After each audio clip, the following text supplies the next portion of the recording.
Hello and welcome to Frontrunner Motorsport. Well, Lewis Hamilton wasn't the only driver to sew up a championship last weekend, so for the first time in a while, let's do a weekend roundup and see who else came out champion on Monday, who was celebrating into the night, who was drowning their sorrows on their morning Weetabix.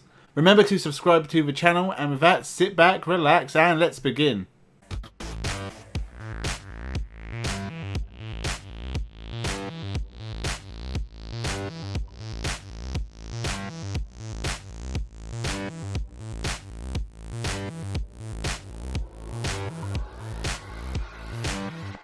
Welcome to Frontrunner Motorsport.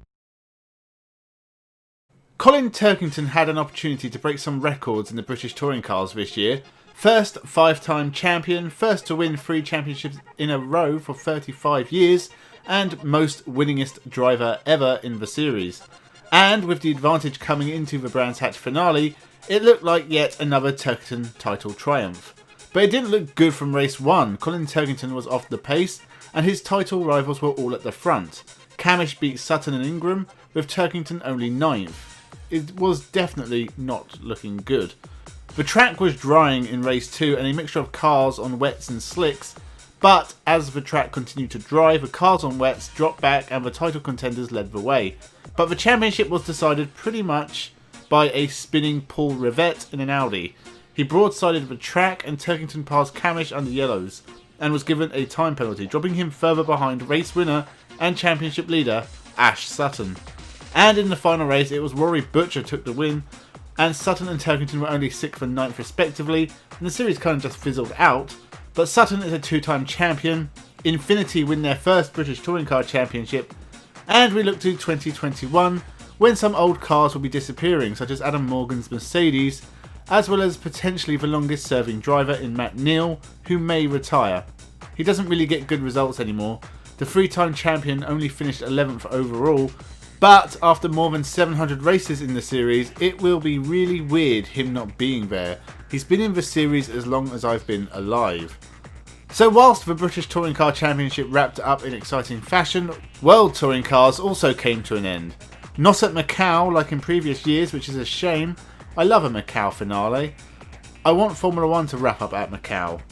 But we may do with a second weekend at Motorland Aragon in Spain. Sounds like a used car dealership. But the champion of the 2020 World Touring Car Cup is Jan Ehrlichie, beating experienced uncle Ivan Muller. This was Cyan's first Touring Car Championship and easily the best result of young Ehrlichie's career so far. The first 3 drivers were Frenchmen, with Ehrlichie being followed by Muller and former International Series champion Jean-Carl Vernet. There was also a first win in the series from young Uruguayan Santiago Urrutia, another talented driver in the Cyan stable. I'm looking forward to this series picking itself up for 2021. It's been a hard year, and WTCC needs a full calendar and more drivers. The World Endurance Championship also came to an end with 8 hours in Bahrain. It was a reduced field that took part, with only the Toyota pair competing in the LMP1 category, and it was a straight fight for which set of drivers was going to be champion. And it was the number 7 Toyota with Kamui Kobayashi, Mike Conway and Jose Maria Lopez. The championship is almost a consolation prize for not winning the 24 hours of Le Mans, but all 3 are great drivers, and after not winning at Le Mans for the last 3 years in a row, hopefully this trio can finally win the famous race when the new hypercar rules come into effect next year. And the hypercars are starting to shape up, with Toyota being joined by Bajkals, Glockenhaus and Alpine in 2021, and Peugeot waiting until 2022 to join the fray. But the hypercar looks to have energised a whole host of new manufacturers, which is very exciting. Finally, René Rast was once again crowned the DTM champion, although a couple of weekends ago. A run of 10 podiums at the end of the series helped him take the crown with relative ease, from a Nico Müller who has put up a good fight all year, but Rast is on another level to everyone else in DTM.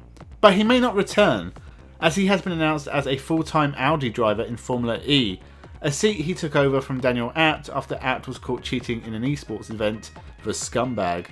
Rast deserves his shot at Formula E, but I don't know if he plans to do both DTM and Formula E like Robin Freins does, at least for the last couple of years. Especially with DTM changing from its current regulations to GT3 style cars in an attempt to attract new manufacturers, something it desperately needs with Audi leaving the series. A lot of interesting things to look out for in 2021, and DTM rising from the ashes is one of them. So that's all the championships from the last weekend. A lot of good racing, and it makes me very excited for 2021. We only have a few championships still going on in 2020. Honestly, I don't know where the time has gone. But we still have a few Formula 1 and Formula 2 races to go. Super GT and Super Formula from Japan. WRC has a round left in December. And a final couple of rounds of the World Rallycross Championship.